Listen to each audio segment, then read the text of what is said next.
اعوذ باللہ من الشیطان الرجیم، بسم اللہ الرحمن الرحیم۔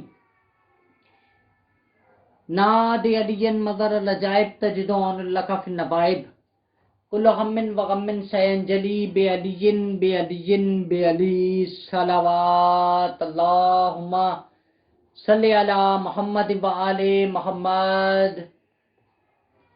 عزیزان قدر، مجھے یہ نہایت ہی افسوس کے ساتھ کہنا پڑ رہا ہے کہ رسول خدا صلی اللہ علیہ وآلہ وسلم کی دختر نیک اختر فاطمۃ الزہرا سلام اللہ علیہا، جو جگر گوشہ رسول تھیں، جو ظلم رسول کے جانے کے بعد جتنے دن بھی بی بی زندہ رہیں، جو ظلم بی بی پہ ہوئے، بی بی کو رونے نہ دیا گیا، بی بی پہ دروازہ گرایا گیا، محسن کو شہید کیا گیا، تماچے مارے گئے، جو ظلم بی بی پہ ہوئے، جتنے دن بھی بی بی زندہ رہیں، وہ ظلم آج بھی برقرار ہیں۔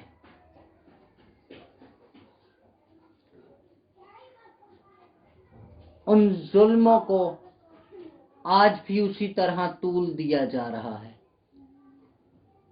پاک و طاہر بی بی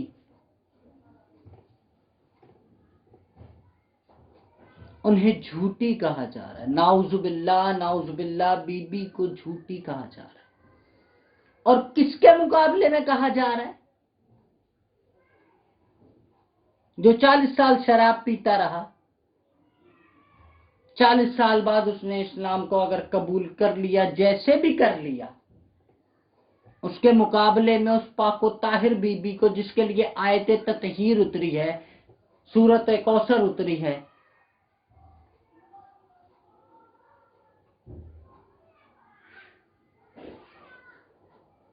آخر خطا پر تھیں۔ کیا خطا تھی ان کی؟ موبائلہ میں بغیر بولے عیسائیوں نے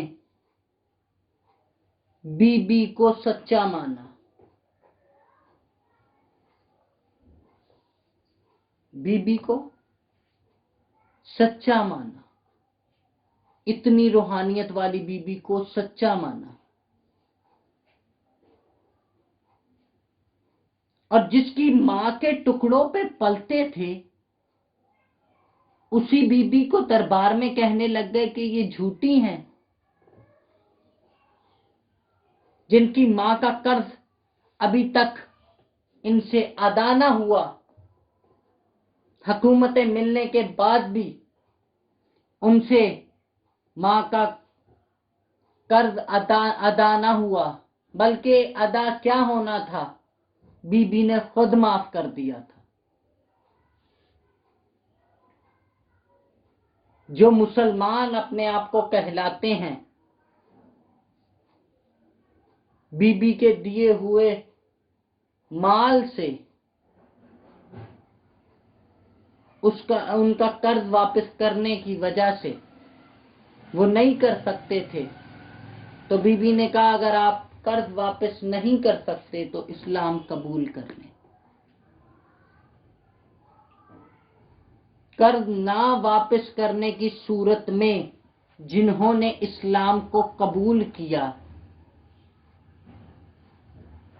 وہ کہہ رہے ہیں کہ بی بی فاطمۃ الزہرا سلام اللہ علیہا نعوذ باللہ خطا پر تھیں۔ کچھ شرم کرو۔ رسول عالمین کے لیے رحمت ہیں،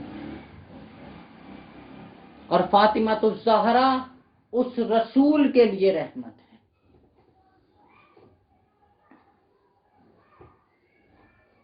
خود ارشاد باری تعالیٰ ہے کہ اگر گھر میں بیٹی پیدا ہو تو رحمت ہوتی ہے، اور وہ رحمت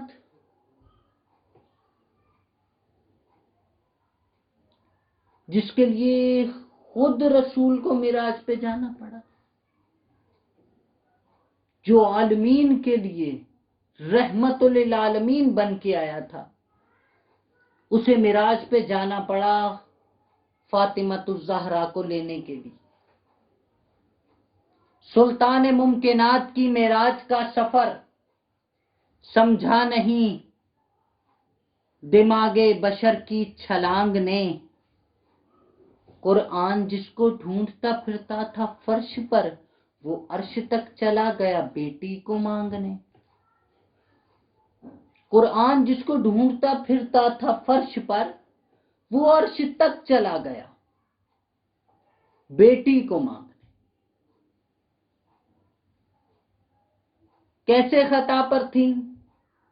کوئی ثابت دلیل ہے ہی نہیں آپ لوگوں کے پاس؟ شرم نہیں آتی؟ وہ بی جن کے گھر پہ خود سچ جھکتا ہے، جن کے گھر سے خود سچ چلا ہے،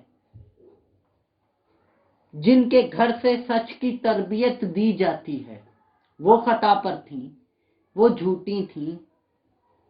لعنت ہے ایسے مولوی آصف اشرف جلالی پر،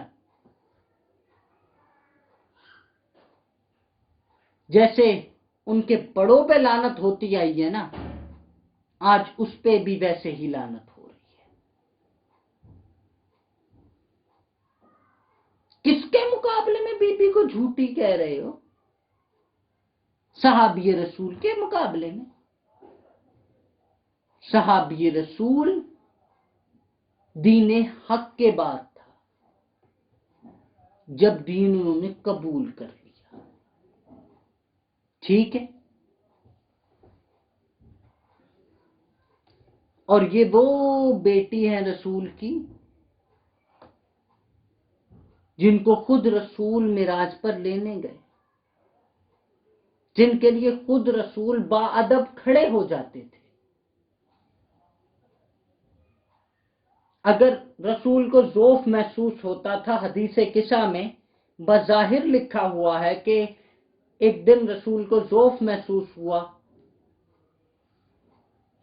اور رسول شفا خانہ انہوں نے دیکھا۔ میں نے کہا یا رسول اللہ، اگر آپ کو کوئی بیماری محسوس ہو رہی ہے تو آپ کسی ڈاکٹر، طبیب، ہسپتال کے پاس جائیں یا کسی میڈیکل اسٹور سے کوئی دوا وغیرہ لیں۔ آپ گھر کی طرف چل دی ہیں۔ کہنے لگے کہ ارے گھر کی طرف ہی تو شفا ہے۔ یہ خطابت کے جملے آپ کے سامنے سے، لیکن رسول کو جب ذوف محسوس ہوا تو رسول بی بی کے گھر پہ آ گئے، اس در پہ آ گئے جہاں انما کی آیت اتری تھی، اس گھر پہ آ گئے جہاں سورہ کوثر رہتی تھی، جہاں چلتے پھرتے قرآن رہتے تھے۔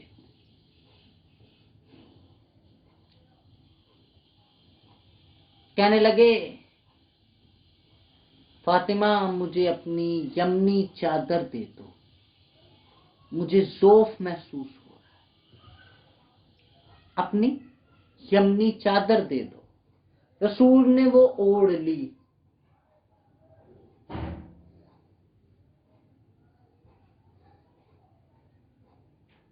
کائنات کے لیے جو رحمت للعالمین ہے، وہ شفا لینے کے لیے آیا تو بطول کے در پر، اور شفا بطول سے بھی نہیں، بطول کی چادر سے لینے کے لیے۔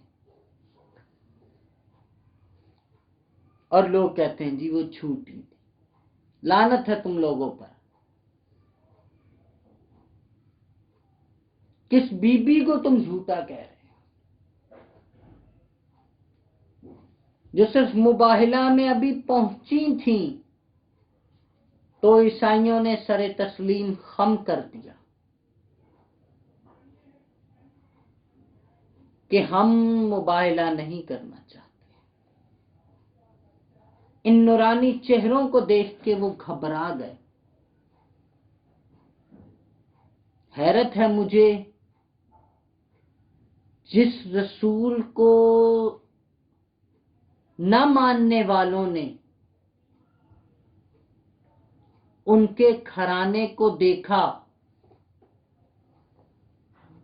تو سچا مان لیا، اور جو مانتے تھے وہ ان کے گھرانے کو جھٹلانے لگے۔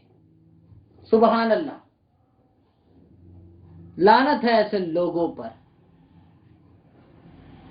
لعنت ہے ایسی قوم پر جو اپنے آپ کو مسلمان کہلاتی ہے۔ یہ مسلمان کی دلیل یہ ہے مسلمان ہونے کا دعویٰ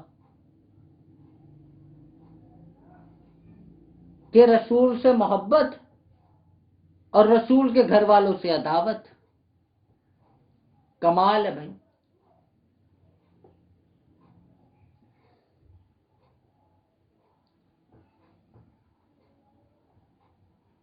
جی غلط تھی، خطا پر تھی۔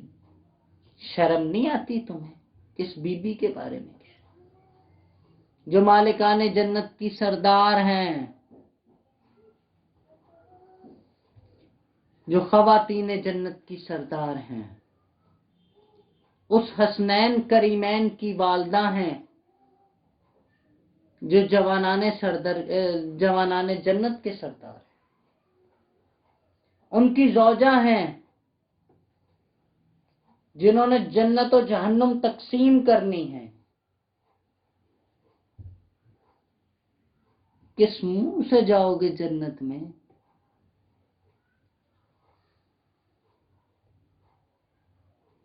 کس منہ سے جاؤ گے جنت میں؟ میری اپیل ہے وزیر اعظم پاکستان سے کہ اس بات پہ ایکشن لیں، اور اگر کسی بات کا ثبوت چاہیے تو ہم دینے کو تیار ہیں۔ پہلے بھی کچھ مہینے پہلے سیفی صاحبہ نے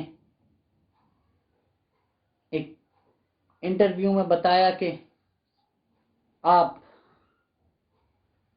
انصاف کی بات کرتے ہیں، انصاف تو جب رسول کے بعد بی بی دربار میں گئیں تو انہیں نہیں ملا۔ شرم نہیں آتی؟ جس کے لیے رسول بادب کھڑے ہو جاتے تھے وہ 3 گھنٹے دربار میں کھڑی رہی۔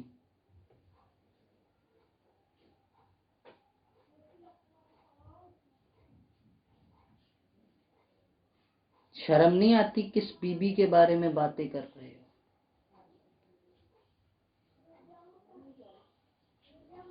کیسے جاؤ گے جنت میں؟ جنت کے دروازے پہ وہ کھڑی ہے جس کا محسن شہید کر کے آئے تھے، وہ کھڑی ہے جس کا در جلا کے آئے تھے۔ کوئی صورت ہے تمہاری جنت میں جانے کی؟ خدارا کوئی بخشش کا سامان کر لو اس سے پہلے کہ عذاب الہی آ جائے۔